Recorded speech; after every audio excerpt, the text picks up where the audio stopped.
سورہ مائدہ میں ہے کہ 22ویں آیات میں ترجمہ کچھ اس طرح ہے کہ انہوں نے مجھے جواب دیا، اے موسیٰ، وہاں تو زوراور سرکش لوگ ہیں، اور فلسطین میں یعنی، اور جب تک وہ وہاں سے نہ نکل جائے ہم تو ہرگز وہاں نہیں جائیں گے۔ ہاں اگر وہ وہاں سے نکل جائے پھر تو ہم بخوشی چلے جائیں گے۔ قالوا یا موسیٰ ان فیہا قوم جبارین وإنا لن ندخلها حتی یخرجوا منها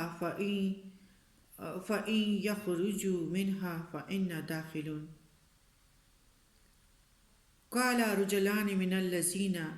يخافون أنعم الله عليهم ادخلوا عليهم الباب،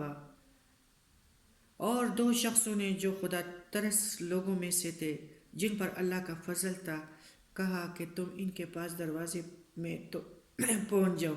دروازے میں قدم رکھتے ہی یقیناً تم غالب آ جاؤ گے،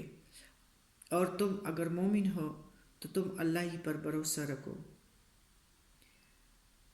اس کے جواب میں قوم نے جواب دیا کہ اے موسیٰ، جب تک وہ وہاں ہے تب تک ہم ہرگز وہاں نہیں جائیں گے، اس لیے کہ اللہ پہ بھروسہ نہیں رکھتے تھے نا، ان کو اپنی طاقت پہ، اپنی کمزوری کا وہ تھا، اور اللہ پہ کوئی ایمان نہیں تھا، اس لیے یہ باتیں کر رہے تھے۔ تب تک ہم وہاں ہرگز نہیں جائیں گے، اس لیے تم اور تمہارا پروردگار جا کر دونوں ہی لڑ بھڑ لو، ہم یہی بیٹھے ہوئے ہیں۔ موسیٰ علیہ السلام کہنے لگے، قال ربی انی لا املک الا نفسی و اخی فافرق بیننا و بین القوم الفاسقین۔ یا الہی، مجھے تو محض اپنے اور اپنے بھائی کے کسی اور پر کوئی اختیار نہیں، بس تو ہم میں اور ان نافرمانوں میں جدائی ڈال دے۔ قال فإنها محرمۃ علیہم 40 سنۃ یتیہون فی الارض فلا تأس علی القوم الفاسقین۔ ارشاد ہوا کہ اب زمین ان پر 40 سال تک حرام کر دی گئی ہیں، یہ اس زمین میں ادھر ادھر سرگرداں پھرتے رہیں گے، اس لیے تم ان فاسقوں کے بارے میں غمگین نہ ہونا۔ یہ تیہ کا میدان ہے، اور فلسطین سے یعنی ان لوگوں نے جب انکار کیا تو پھر مطلب ادھر ہی ان لوگوں پہ ذرا منع و سلوہ بھی موسیٰ علیہ السلام کی وجہ سے اللہ تعالیٰ نے نزول کیا تھا، اور پھر روز کے روز یعنی ان لوگوں نے پھر یہ بھی کہا اسرائیل نے کہ ہمارا جی بھر گیا ہے، اور اپنے رب سے اے موسیٰ دعا کرو کہ مختلف قسم کی سبزیاں اور دالیں ہمارے لیے پیدا کرے۔ اور اسی صحرا میں 40 سالوں میں بادلوں کا سایہ بھی ہوا، اور اسی میں ہمارے جو تھے حضرت موسیٰ علیہ السلام اور ہارون علیہ السلام بھی دنیا سے رخصت ہو گئے، اور اسی صحرا میں ان لوگوں نے پانی کی ڈیمانڈ کیا تو پھر حضرت موسیٰ نے لاٹھی ماری، اور پھر 12 قبیلے میں 12 چشمے جاری ہوئے۔ اسی طرح اللہ تعالیٰ نعمتوں سے نوازتے رہے، اور 40 بعد ایسے یعنی ان لوگوں نے خوب سب کچھ دیکھا، موسموں کی اور سرگرداں موسموں کی سختی اور صحرا اور آراموں سے اللہ تعالیٰ نے ان کو اپنے گھروں سے دور رکھا، اور اسی صحرا میں بھٹکتے رہے یہاں تک کہ ان کے بچے پیدا ہوئے، وہ بڑے ہو گئے، اور پھر وہ فلسطین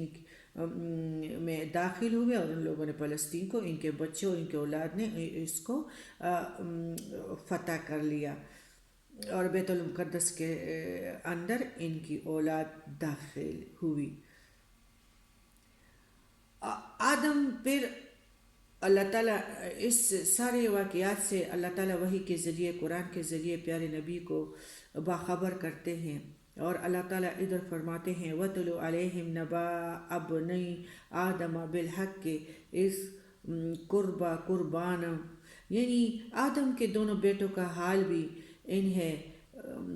کھڑا کرا کر سنا دو۔ ان دونوں نے ایک نذرانہ پیش کیا، ان میں سے تو ایک کی نظر تو قبول ہو گئی اور دوسرے کی قبول نہ ہوئی۔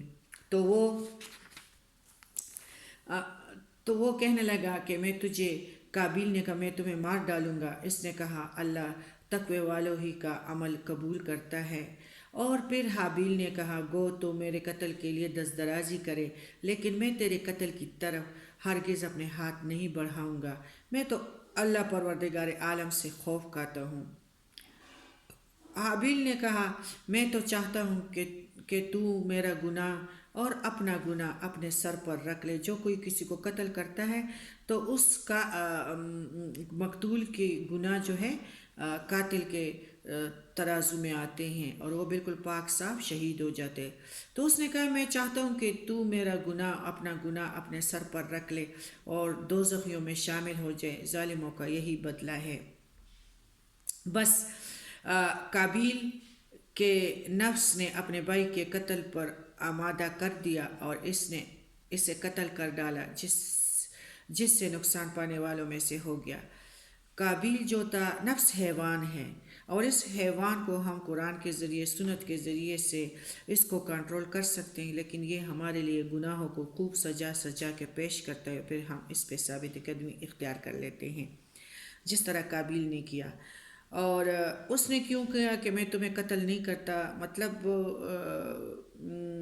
میرے گناہ کا مطلب قتل کا وہ گناہ ہے، یعنی جو مجھے اس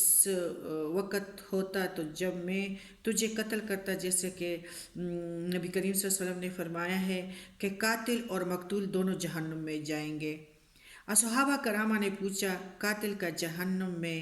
جانا تو سمجھ میں آتا ہے کہ اس نے قتل کیا ہے تو وہ جہنم میں جائے گا، مقتول جہنم میں کیوں جائے گا؟ آپ صلی اللہ علیہ وسلم نے فرمایا اس لیے کہ وہ بھی اپنے ساتھی کو قتل کرنے کا حریص تھا، یعنی اس کے دل میں بھی تھا کہ میں اسے قتل کروں گا،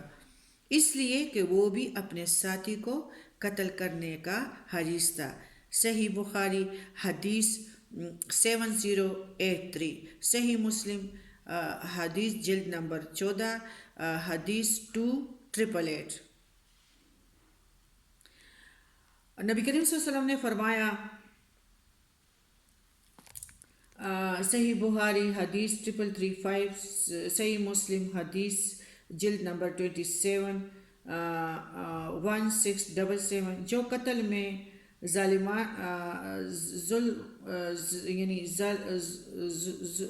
ظالم ہوتا ہے، قاتل کے ساتھ اس کے خون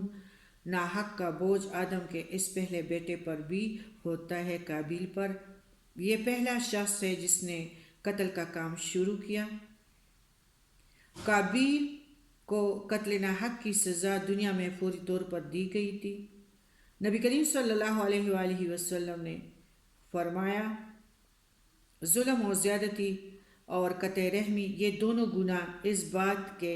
زیادہ لائق ہے کہ اللہ تعالیٰ ان کے مرتکبین کو دنیا میں بھی جلد سزا دے دے، تاہم آخرت کی سزا اس کے علاوہ اور اس کے لیے ذخیرہ ہو گئی جو انہیں وہاں بھگتنی ہوگی۔ قابیل میں یہ دونوں گناہ جمع ہو گئے تھے۔ وَإِنَّ لِلَّهِ وَإِنَّ إِلَيْهِ رَاجِعُونَ۔